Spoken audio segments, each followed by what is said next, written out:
So our first two speakers have outlined how declines in family child care capacity and high turnover among teachers are impacting families. Our final speaker, Joanne Shui, will take a look at possible policy solutions to address these issues. Dr. Shui is the director of MDRC's Family Wellbeing and Children's Development Policy area. She's the principal investigator and project director of two large-scale studies examining different teacher practices on child outcomes across various early care and education settings. She's also a principal investigator on the BASE project that's building, advancing, and sustaining the early care and education workforce. This project is funded by the Federal Department of Health and Human Services and aims to identify strategies that can effectively enhance retention, reduce turnover, and build a pipeline for the early care and education workforce.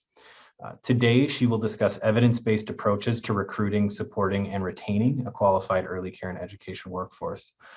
Thank you, Dr. Shui, for being here. Thank you, Mitch. I'm going to share my screen. So thank you, Mitch. My name is Joanne Shui. I'm from MDRC. And for those of you who don't know MDRC, it is a nonprofit, nonpartisan education and social policy research organization. So at MDRC, I oversee a portfolio of work focused in early learning, early care, and education. But more broadly, our work has been dedicated towards finding what works to improve the lives of adults, families, and children who experience poverty.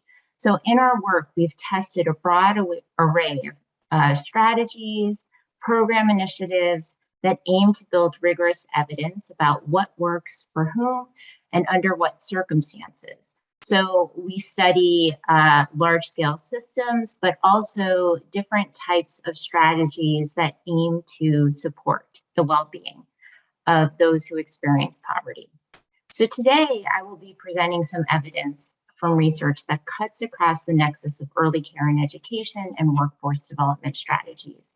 So most of the research that I'll be presenting today draws from randomized controlled trials where a new program or initiative is being tested.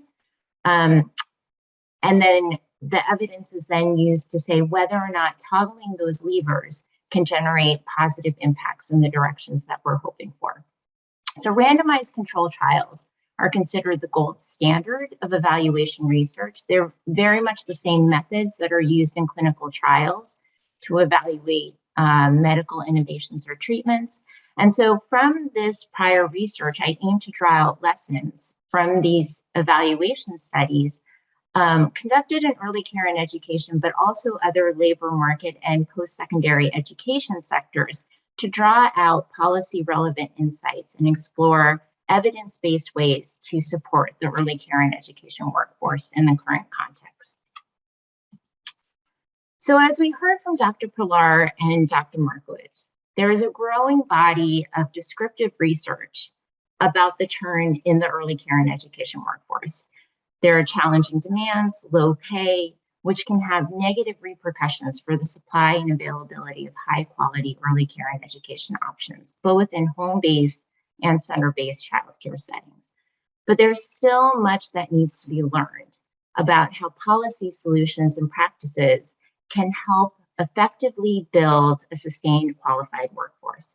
So challenge one, as Dr. Markowitz and Dr. Pilar has highly noted, that we have imperfect data. So we have not yet had a comprehensive examination of early care and education employment dynamics. So the evidence that we heard from Dr. Polaris and Markowitz is among some of the most cutting edge and newest insights that we have in this area, but we still have much to learn about what circumstances, what context, what factors really predict the variation in the employment dynamics and the challenges to building a qualified workforce.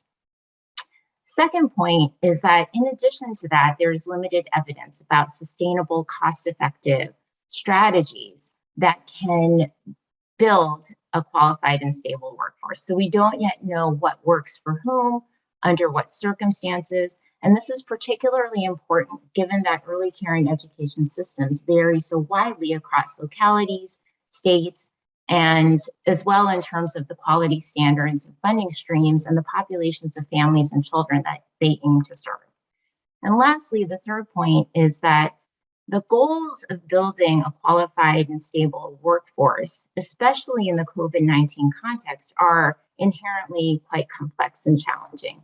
So we want to be sure that qualified individuals are brought into the workforce, but also that individuals who are ready make up that workforce have the qualification, skills, competencies, as well as the supports in place so that they can provide high quality, nurturing, and engaging learning environments for young children.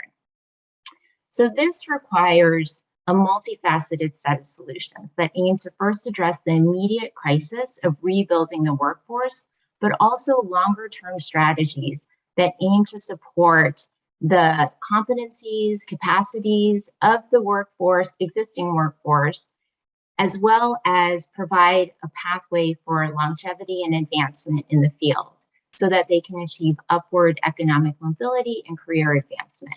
However, there's been limited rigorous evidence to date about the effects of workforce development strategies in early care and education specifically.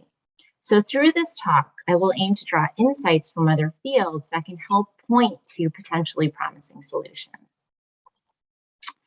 So a first step in bridging the gaps between evidence, decision-making, and practice is having a common language to define the problems that we aim to address. So building on the work of Dr. Polaris and Markowitz, the prior literature has explored different data sources, different outcomes, and the research has looked at outcomes in some instances about intent to stay or intent to leave, which may or may not be related to actual departures. So other research has now looked at employment workforce dynamics in a multifaceted way. So one thing that I aim to do with this slide is just define some common terms. What do we mean by the employment dynamics, or what are transition points of interest that we can focus on to help identify the problems and also the solutions that we aim to address? So in this slide, what we outlined there is entry into the workforce, so the extent to which new prospective educators come into new jobs, come into different provider settings or early care and home-based or center-based settings, or into the field of early care and education as a whole. We may be concerned about the retention of those individuals in a given job in a particular center, as well as staying in the field as a whole. And we may be trying to prevent turnover or exits out of a given job or a given center or in the field of early care and education as a whole.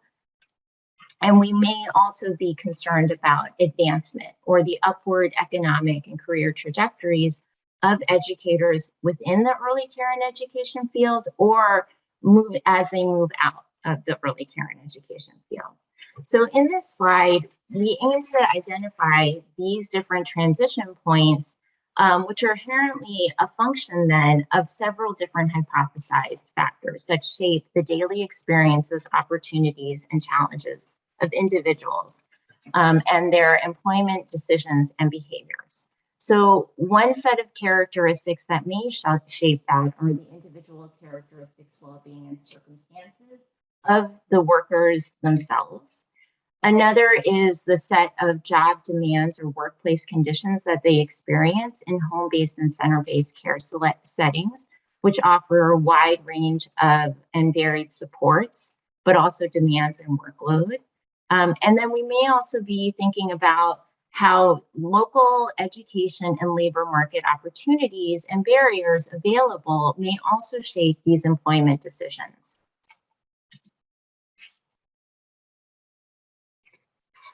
So across the United States, there are numerous efforts underway that aim to build, support, and advance the early care and education workforce.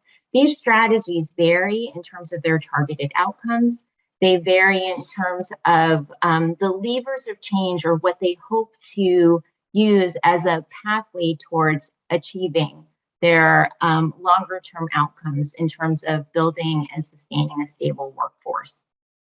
So on one hand, building off of the slide that I had just shown, there's a focus on individual qualifications and competencies. So this may be requirements or opportunities for post-secondary education. There may also be a focus of many strategies on the individual economic well-being, such as the compensation, wages, and benefits that are offered to early care and education workers. There's also a focus to some degree on the workplace job demands or job support, such as the structural, social, and organizational kind of factors that may strain or support workers in terms of executing care for young children. And then there's also a focus on individual psychological well-being. So to what degree can there be supports in place that help individuals cope with stressful work conditions, exhibit resilience under stressful conditions? And lastly, there are efforts underway that also aim to align system elements and inequities across early care and education systems, which this is particularly important given that many early care and education systems are fragmented in the sense that they're funded by a variety of funding streams that have different requirements, different data systems, and that misalignment can in turn contribute to individual turnover.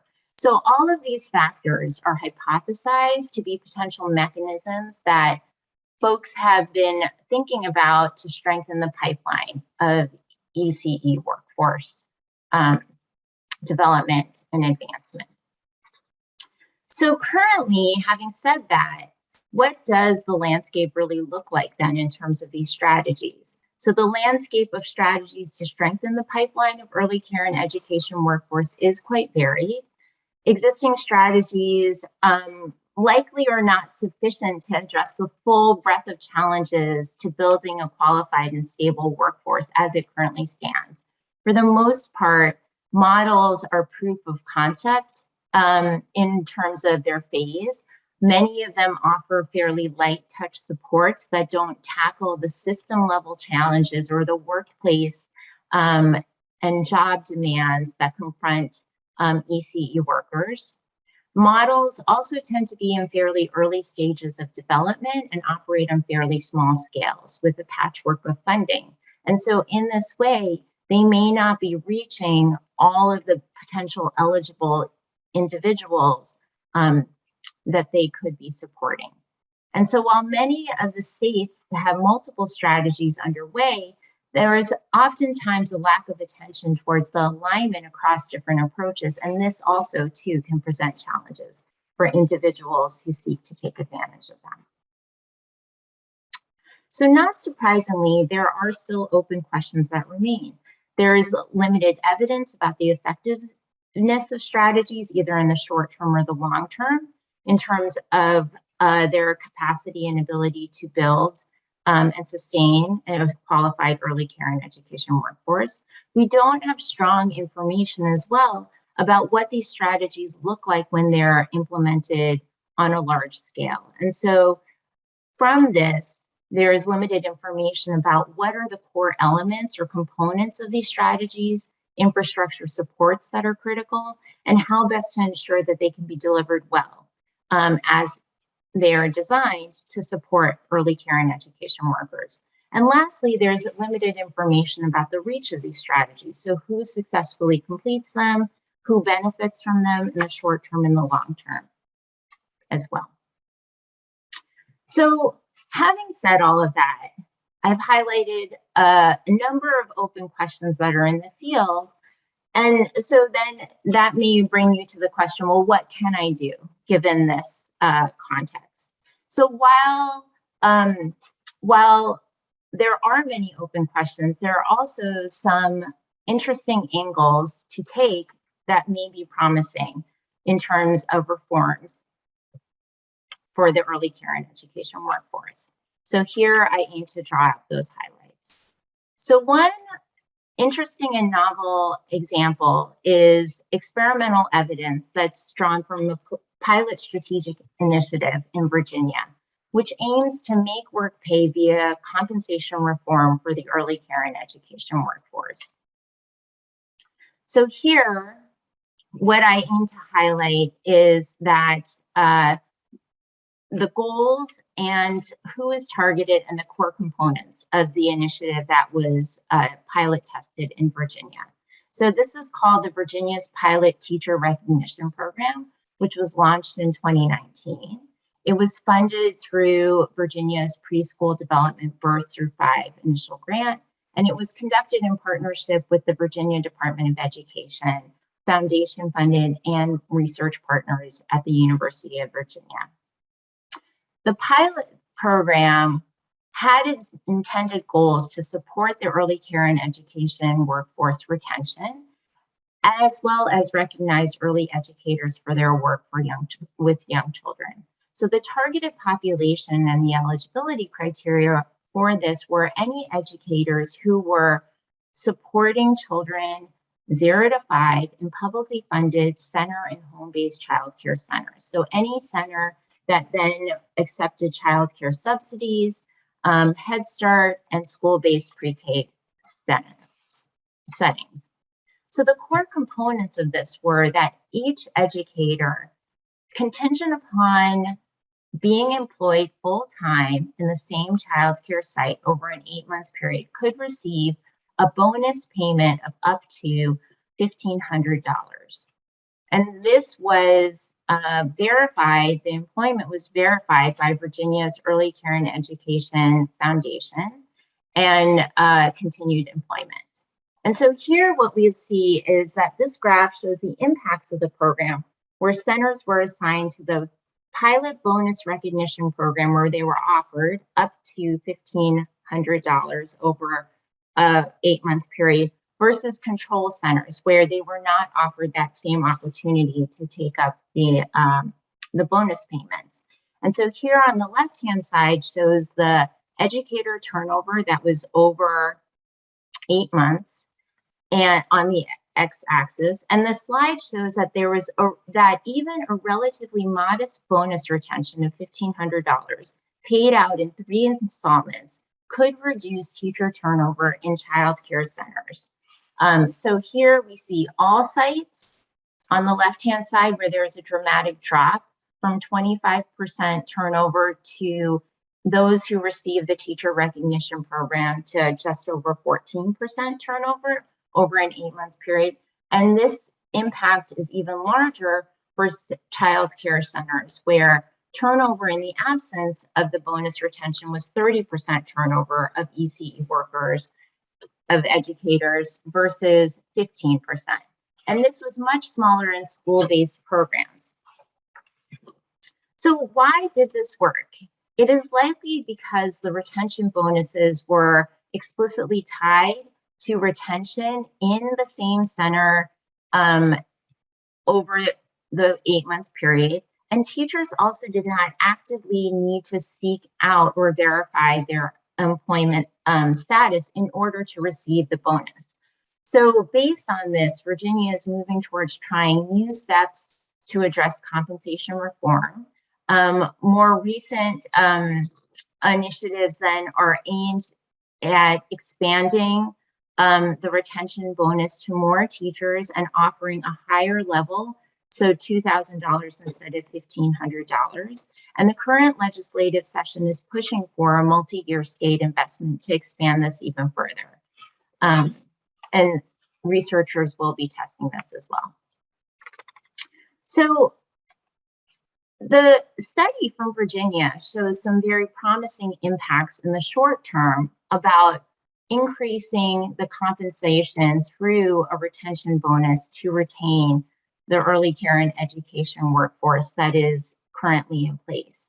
But based on these findings, some questions still remain. A key question is whether the time-limited financial incentives can generate long-term effects in terms of the retention of individuals in the workforce. So what do we know from that? From that one study, which only looked at short-term outcomes, we can look to other make work pay strategies in other sectors that target low-wage workers and that point to the long-term impacts of strategic initiatives. So decades of studies led by MDRC demonstrate that the answer is it's not always the case that short-term bonuses will lead to long-term employment engagement by individuals. In fact, random assignment studies show that make work pay strategies are remarkably reliable at boosting workers' earnings and incomes and reducing poverty, and sometimes can lead to employment and retention while the monetary supports are available. But these impacts often fade when the financial incentives are no longer in place. So here what I show is the long-term 5-year impact evidence from a make work pay strategy called the New Hope Project. And in this example, a combination of financial incentives in the form of earning supplements were offered to participants to raise their incomes above the federal poverty threshold when they were working for and were offered for 3 consecutive years in a combination of other services. So in this slide, what you can see here on the left-hand side is the magnitude of the impacts. And so while the earning supplement was in place in the first 3 years, we see that the annual earnings related to income obviously also increased. But when that earning supplement was removed, these earnings then dissipated and were no longer statistically significant.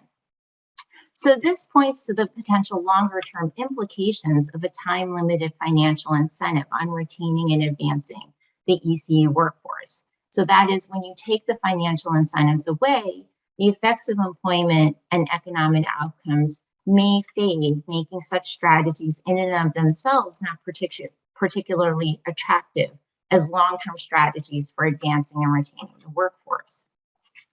So the question then is, how can policy reform generate both short-term rebuilding aims and generate viable pathways to long-term employment retention and economic mobility for ECE workers to create a stable and qualified ECE workforce as a whole? So many states have turned towards enhancing the qualifications and competencies as opportunities and means for advancing the ECE workforce. However, there's not strong evidence yet to date about the strategies underway.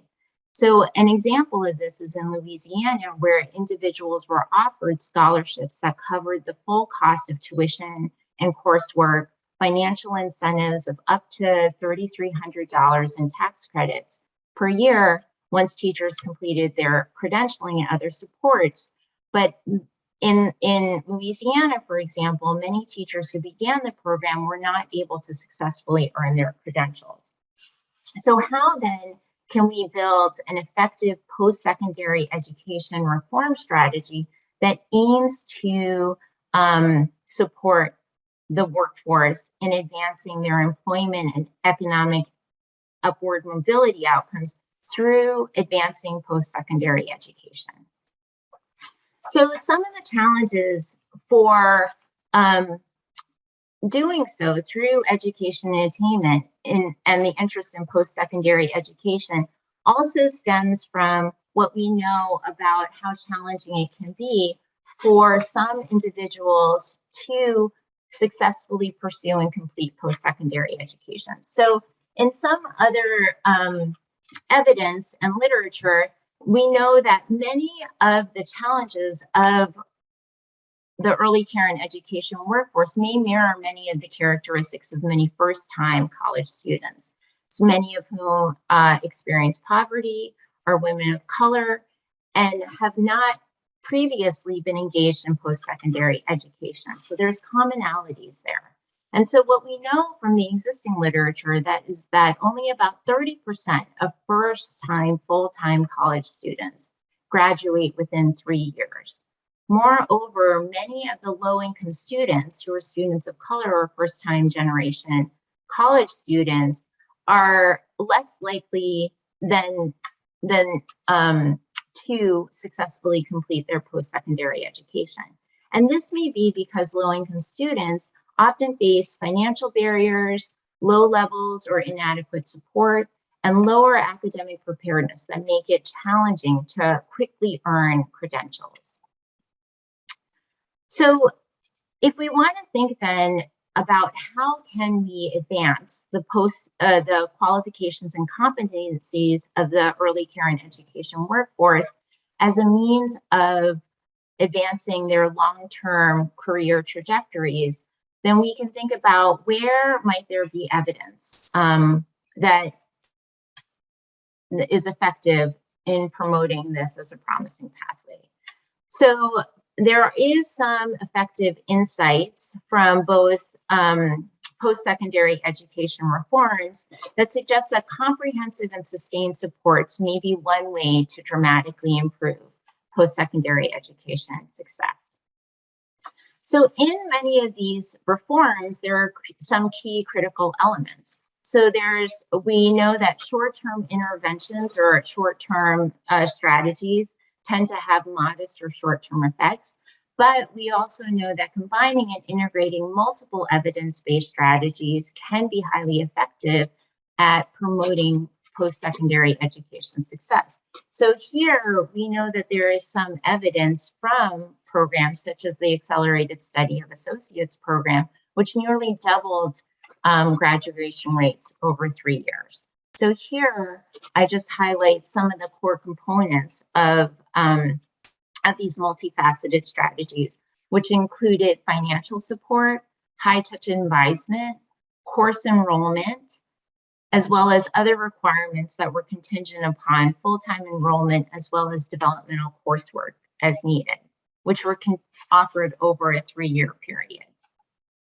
And so here what I show then is that offering this multifaceted range of intensive supports can ultimately yield fairly dramatic impacts on student success rates in terms of graduation.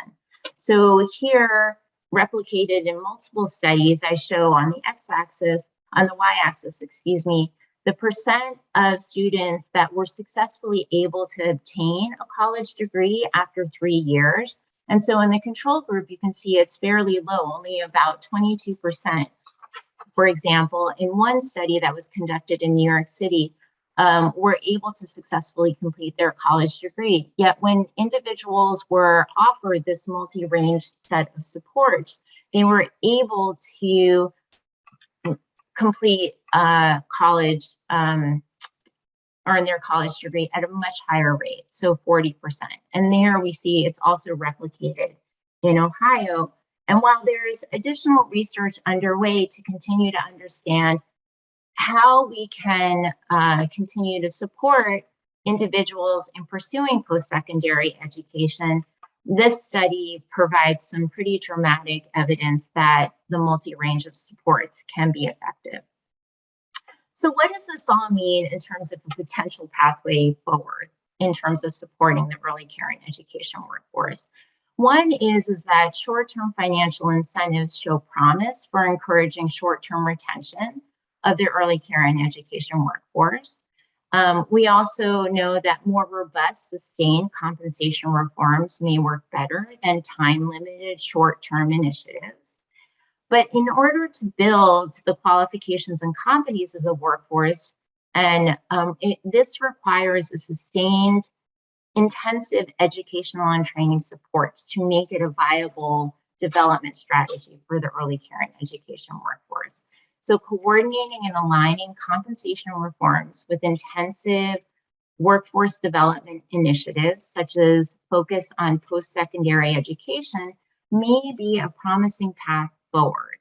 And that this combination and aligning them may in turn be a strategy for building both the short-term and the long-term needs of building and sustaining a qualified workforce.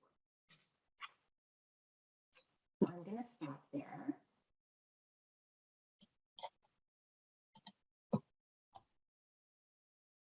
Thank you, Dr. Shui.